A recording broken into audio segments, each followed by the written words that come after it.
The last ray of sunlight disappeared behind the jagged horizon, leaving Sophia Wilson alone with nothing but the silence of her empty home and the echo of yet another doctor's devastating verdict. "Barren as the Mojave," he had declared, not even attempting to soften the blow that had shattered her dreams for the third time. It was 1878, and in the dusty frontier town of Redemption, Arizona Territory, a woman's worth was measured by the children she could bear, and Sophia had just been deemed worthless once again. Sophia wiped away a stray tear as she folded the doctor's letter and tucked it into her apron pocket. 3 different physicians over the past 5 years had delivered the same diagnosis. At 26, she was considered a spinster, abandoned by her fiancé when the first doctor had pronounced her unable to bear children. In a land where families needed heirs to work the land and carry on legacies, Sophia had become the woman nobody wanted. The small wooden house she'd inherited from her parents felt emptier than ever as she stoked the fire in the hearth. The flames danced, casting long shadows across the worn floorboards. Outside, the wind whispered through the desert brush, a lonely sound that matched the hollow feeling in her chest. "You still have the mercantile," she reminded herself aloud, her voice sounding small in the empty room. The general store had been her father's pride, and after his passing last winter, followed quickly by her mother's death from influenza, Sophia had taken over the business. It gave her purpose, a reason to rise each morning despite the whispers that followed her through town. The next morning dawned bright and merciless, the Arizona sun already scorching the earth as Sophia unlocked the mercantile's front door. The bell above jingled cheerfully, a sound at odds with the heaviness in her heart. She moved through her opening routine, mechanically sweeping the porch, arranging new shipments of canned goods, and updating the ledger with yesterday's sales. The door swung open, the bell announcing the first customer of the day. Sophia looked up from her ledger to see Martha Prescott, the banker's wife, accompanied by her 2 young daughters. "Good morning, Mrs. Prescott," Sophia greeted with a practiced smile. Martha nodded curtly. "Morning, Miss Wilson. We need flour and sugar." "The girls and I are baking for the church social." "Of course." Sophia moved to gather the items, acutely aware of Martha's scrutinizing gaze. "Such a shame," Martha whispered to her eldest daughter, not quite quietly enough. "Beautiful store like this, no children to pass it to." Sophia's hands trembled slightly as she measured the flour, but she kept her expression neutral. This was nothing new: the pitying glances, the whispered comments, the speculation about what defect must lie within her. "That'll be 85 cents, Sophia said, her voice steady despite the ache in her chest. Martha placed the coins on the counter, not bothering to place them in Sophia's palm. "You should consider selling, you know. Tom Harrison has been looking to expand his business. Makes more sense for a man with sons to take over a place like this." Before Sophia could respond, the door opened again, and several men strode in trail-worn cowboys by the look of them, dust coating their clothes and hats pulled low over their eyes.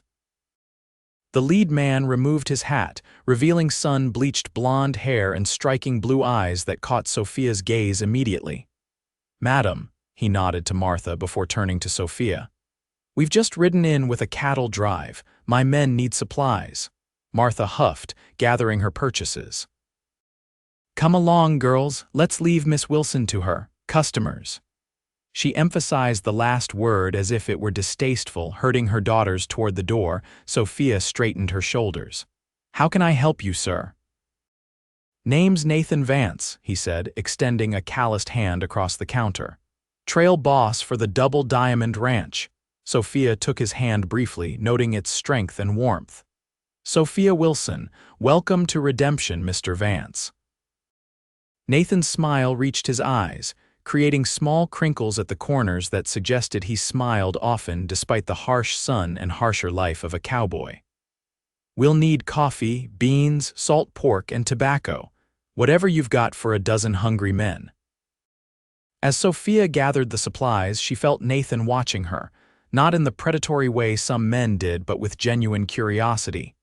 "You own this place?" he asked. "I do. It was my father's. Running it alone?" "Yes."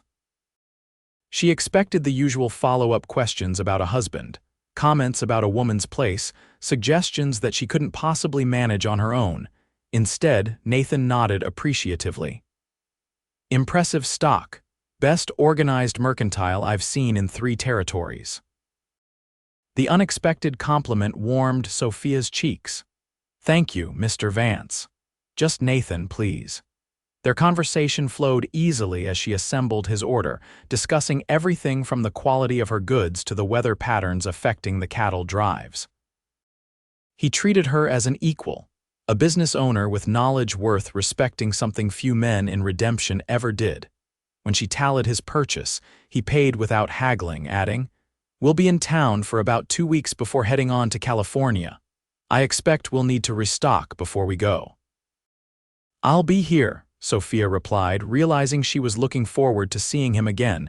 Nathan placed his hat back on his head. "Much obliged, Miss Wilson." "Sophia," she corrected, surprising herself. His smile widened. "Sophia, then."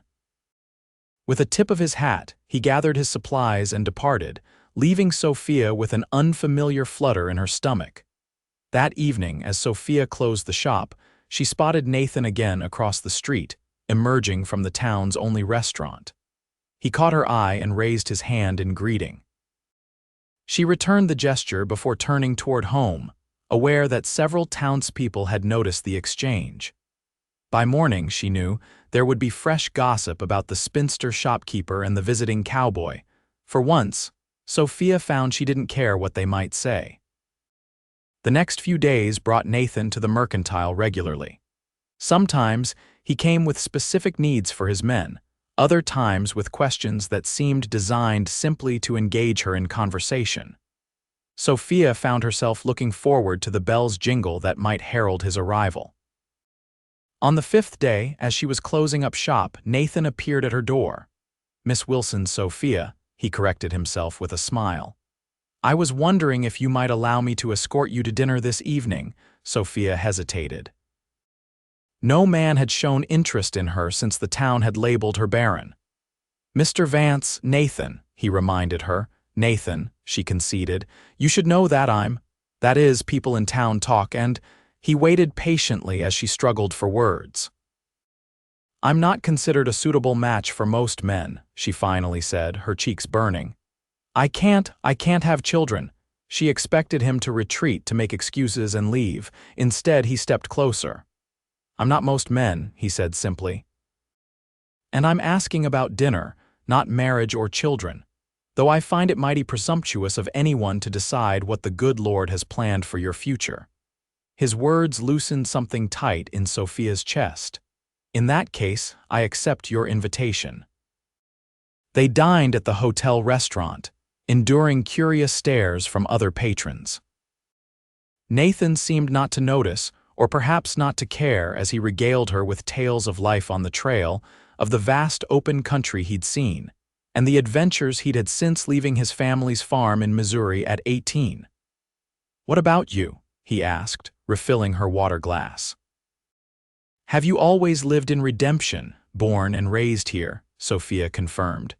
"My parents came west during the gold rush but found more profit in selling supplies to prospectors than in mining themselves. Smart folks.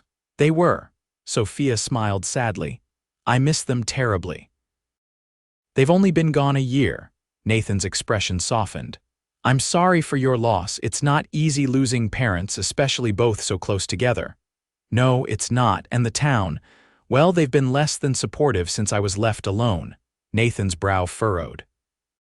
"Because you're a woman running a business?" "Partly," Sophia admitted. "But mostly because I'm a woman who can't fulfill what they see as my primary purpose." She hadn't meant to be so blunt, but something about Nathan made her feel she could speak honestly. He was silent for a moment, considering her words. "People can be cruel about things they don't understand," he finally said, "and crueler still about things they fear."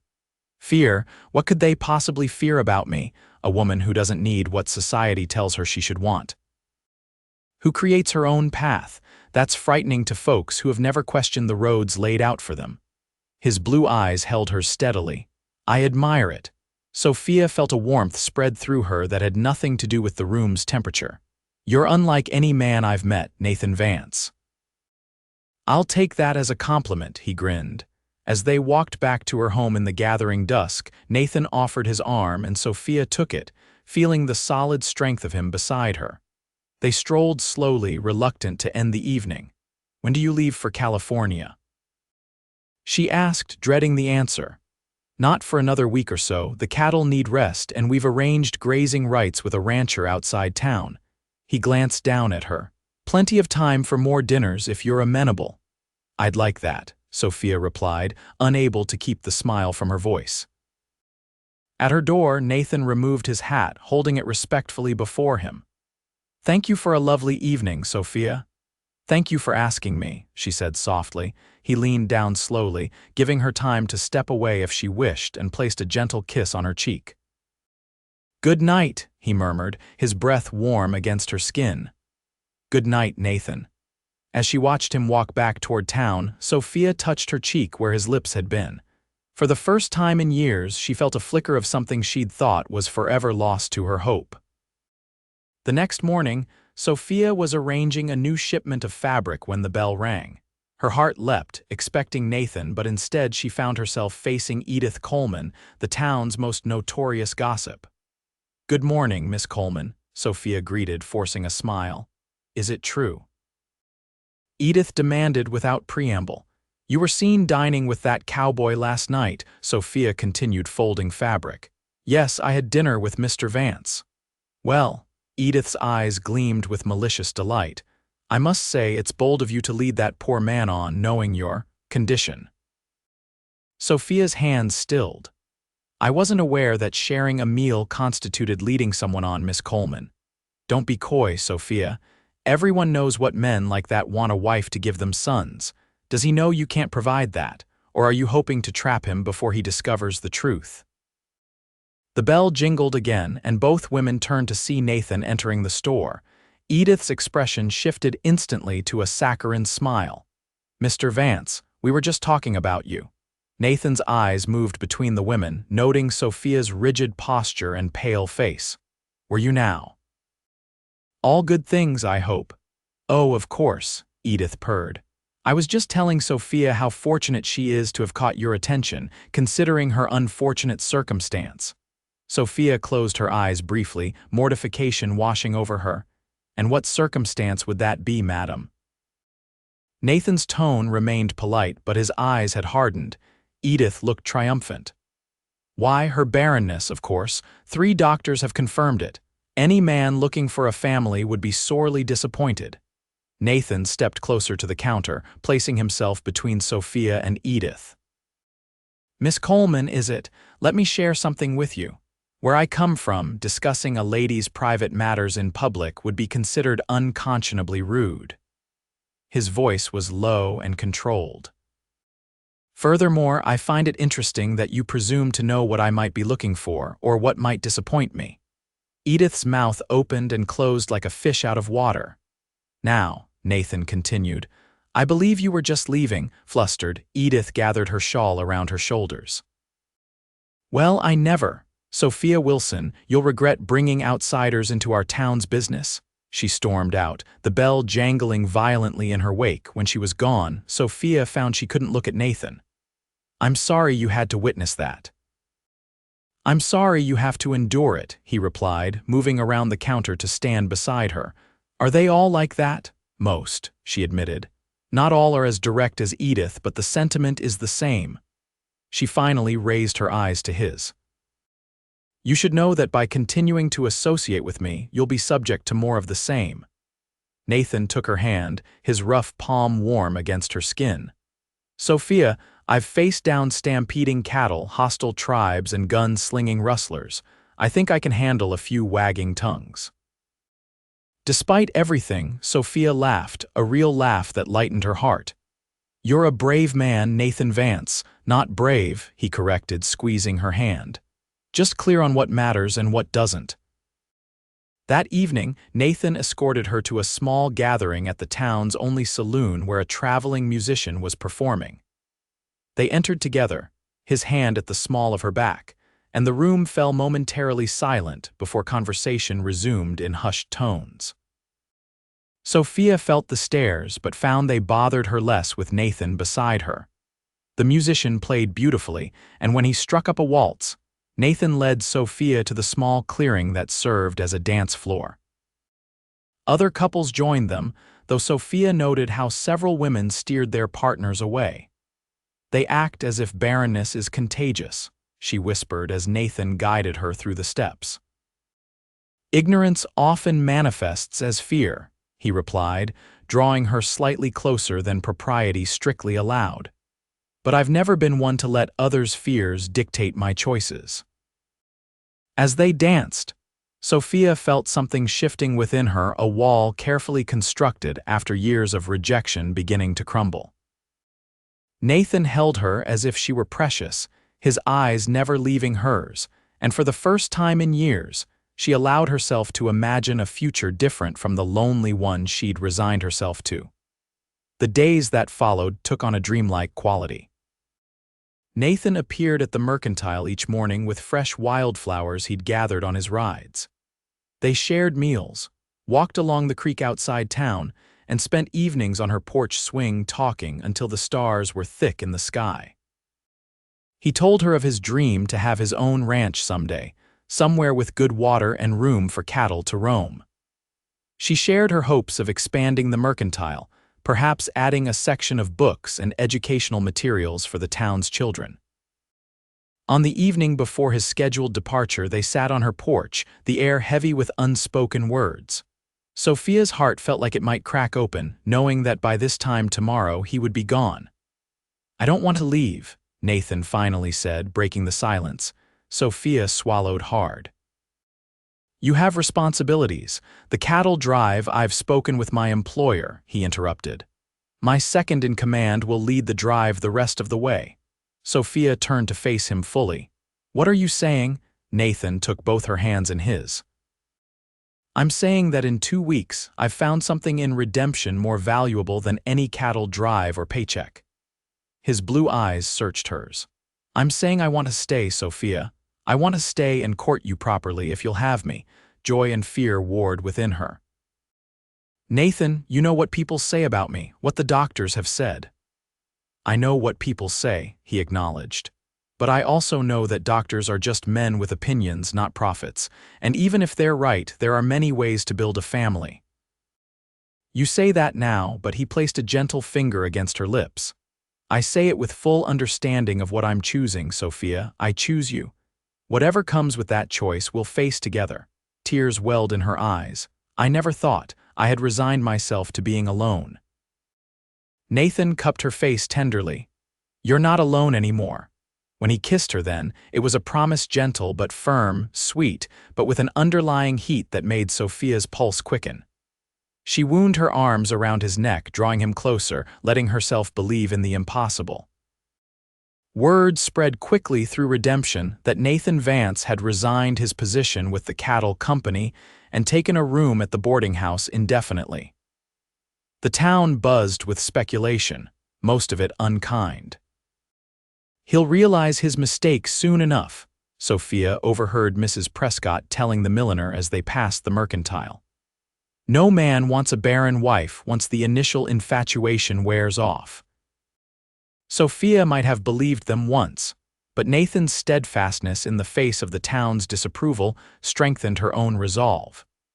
He appeared unbothered by the whispers, greeting everyone with the same easy manner whether they returned his friendliness or not.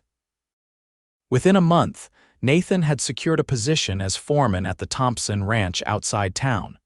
The elderly owner, having no sons of his own, was grateful for Nathan's expertise and work ethic. Sophia continued running the Mercantile, her days brightened by Nathan's visits and their evenings together. 3 months after he'd stayed behind from the cattle drive, Nathan proposed.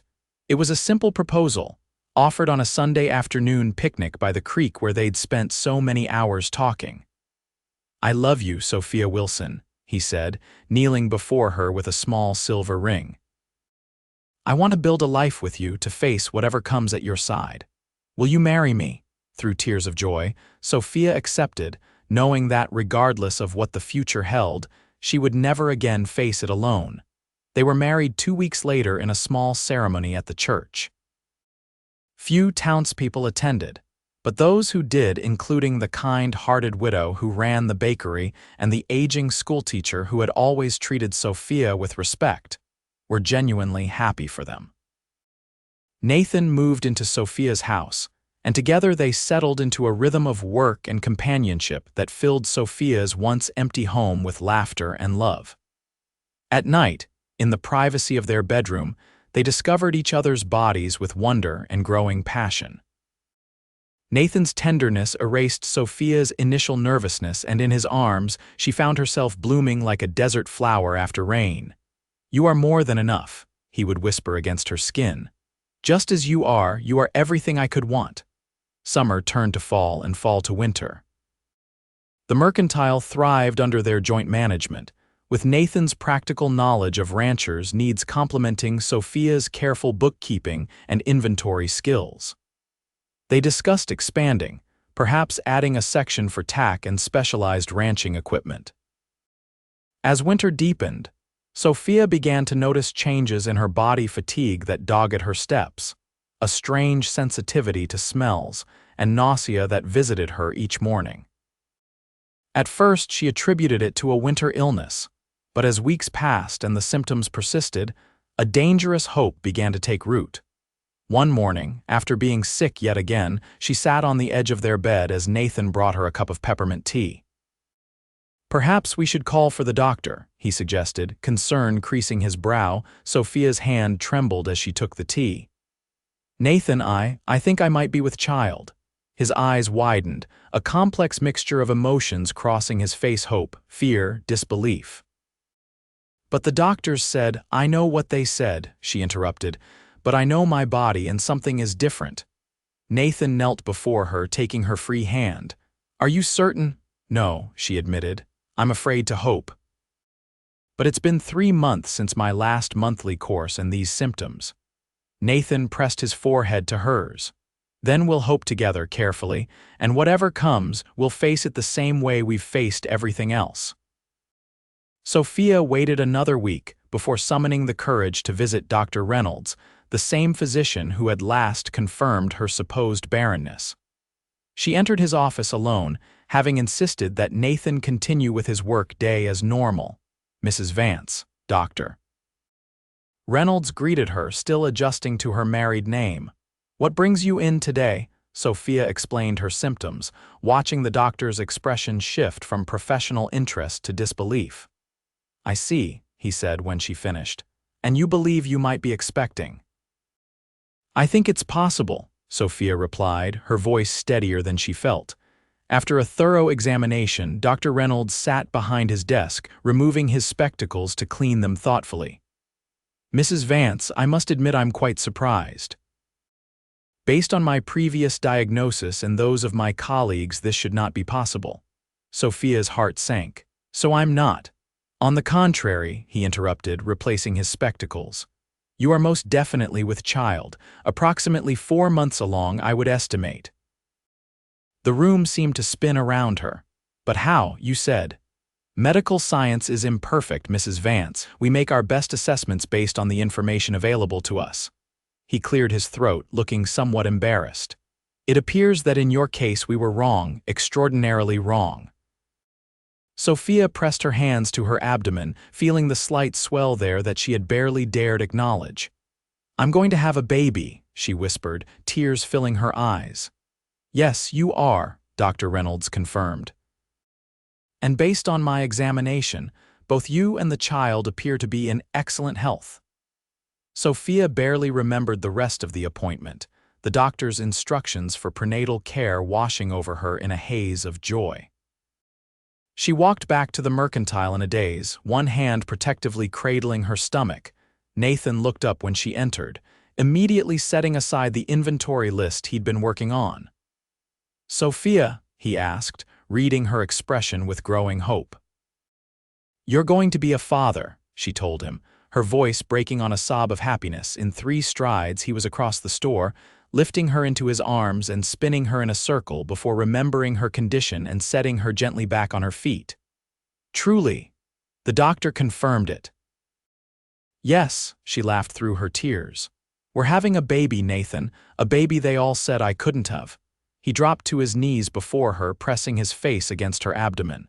"Hello in there," he whispered, his voice thick with emotion. "Your mama and I have been waiting for you." News of Sophia's pregnancy spread through Redemption like wildfire.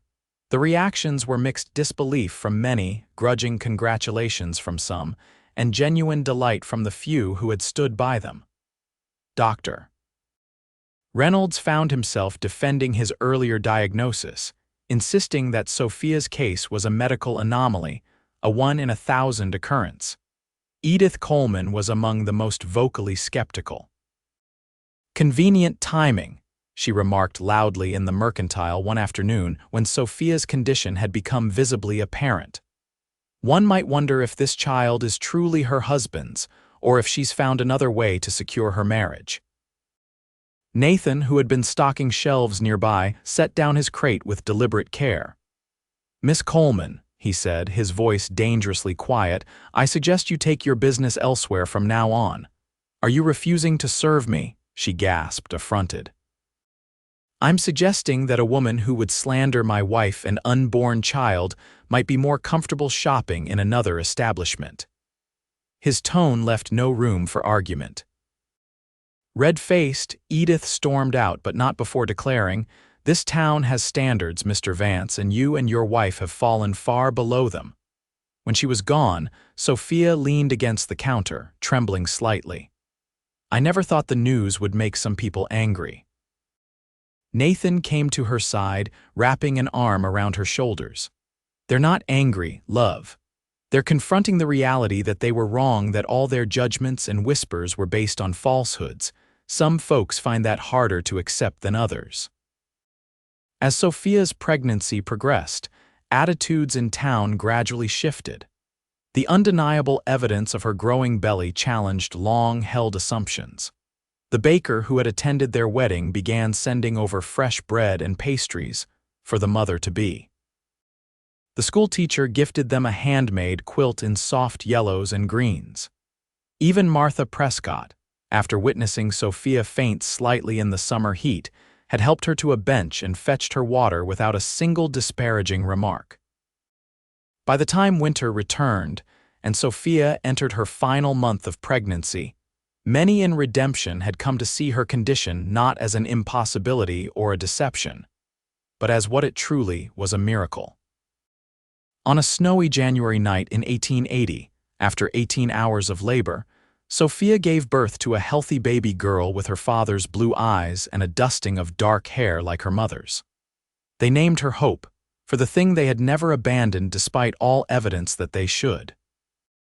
"She's perfect," Nathan whispered, cradling his daughter with tears streaming unashamedly down his face. "Absolutely perfect." Sophia, exhausted but radiant, watched her husband and child with a heart so full it felt it might burst. "The doctors were wrong," she said softly. "All of them." Nathan placed Hope in her arms, then sat on the edge of the bed, embracing them both. "They were wrong about a lot of things," he agreed. "But mostly they were wrong to think they could predict what God had planned for you." In the days that followed, visitors came to meet little Hope Vance, genuine well-wishers now, bringing gifts and congratulations without reservation. Dr. Reynolds himself came, admitting with surprising humility that her case would change how he approached similar diagnoses in the future. "Medical science evolves through its failures as much as its successes," he told Sophia as he examined the healthy infant. "Your daughter may help other women who have been told the same things you were." Spring arrived, bringing with it new beginnings. Nathan, who had continued working at the Thompson Ranch while helping Sophia with the Mercantile, received an unexpected offer from the aging rancher. "Old man Thompson wants to sell me the ranch," he told Sophia one evening as they sat on their porch, Hope sleeping peacefully in her mother's arms. Says he's too old to run it anymore and has no family to leave it to. He's offering terms I could manage, with the mercantile's profits to supplement until the ranch is fully productive. Sophia looked up at him, seeing the barely contained excitement in his eyes. Your own ranch, she said softly. The dream you told me about when we first met. Our ranch, he corrected. Our dream now, but only if you want it to. The mercantile is your family's legacy. Sophia considered this, looking down at their sleeping daughter. Perhaps it's time for a new legacy, she said thoughtfully. We could sell the mercantile to someone who will maintain its place in the community.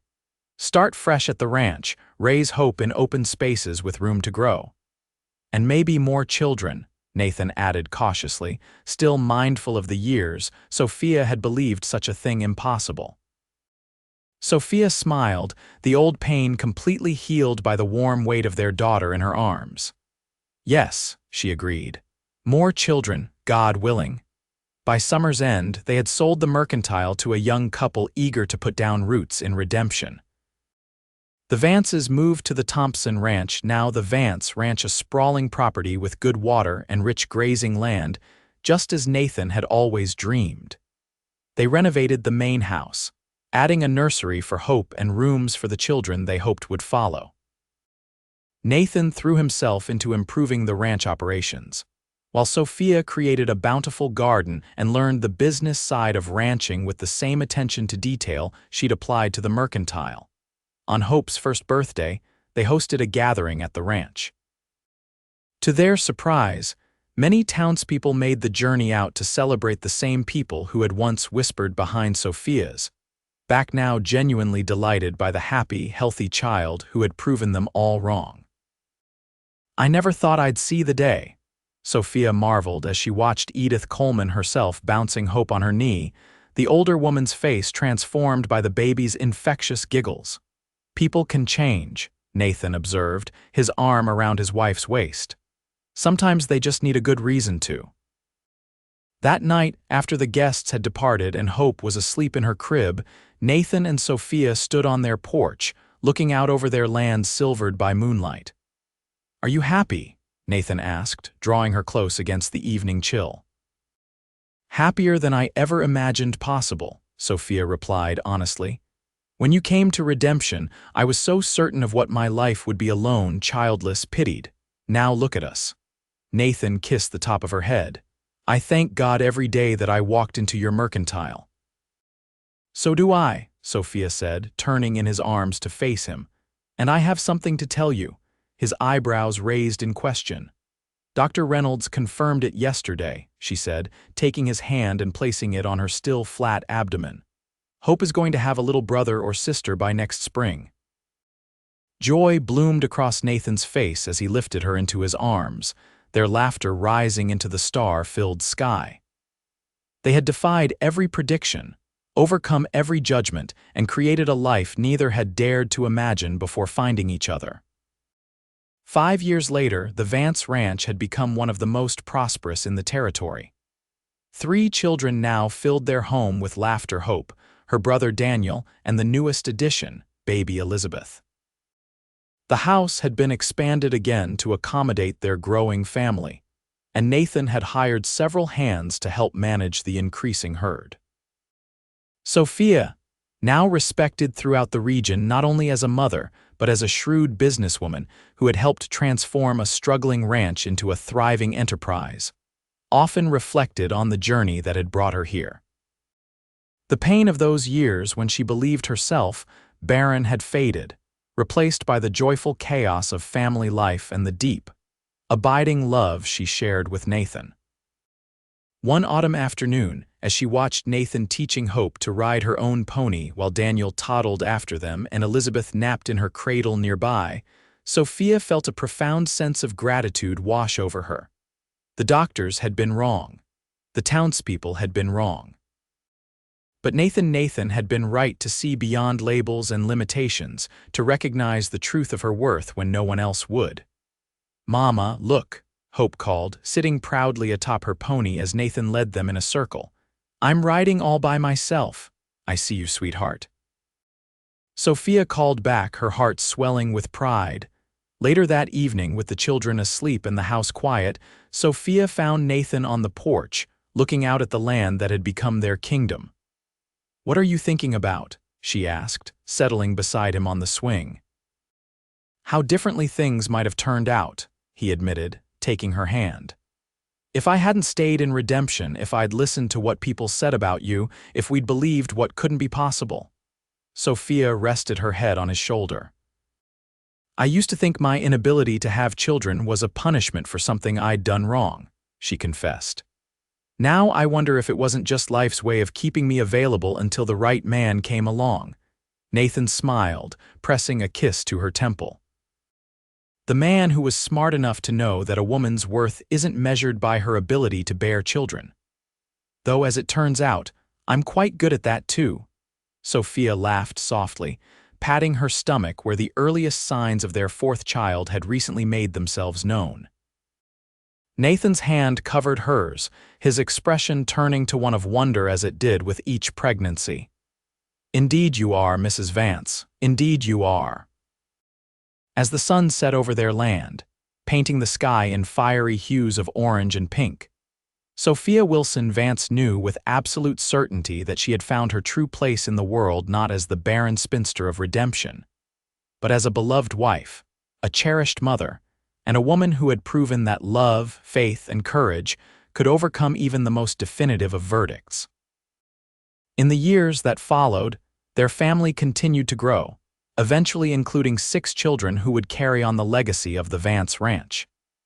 The town of Redemption, too, had evolved, becoming a place where Sophia was greeted with respect rather than whispers when she visited.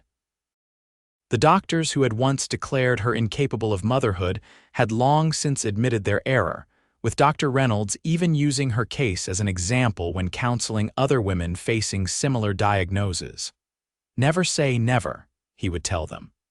"Remember Sophia Wilson, who proved us all wrong."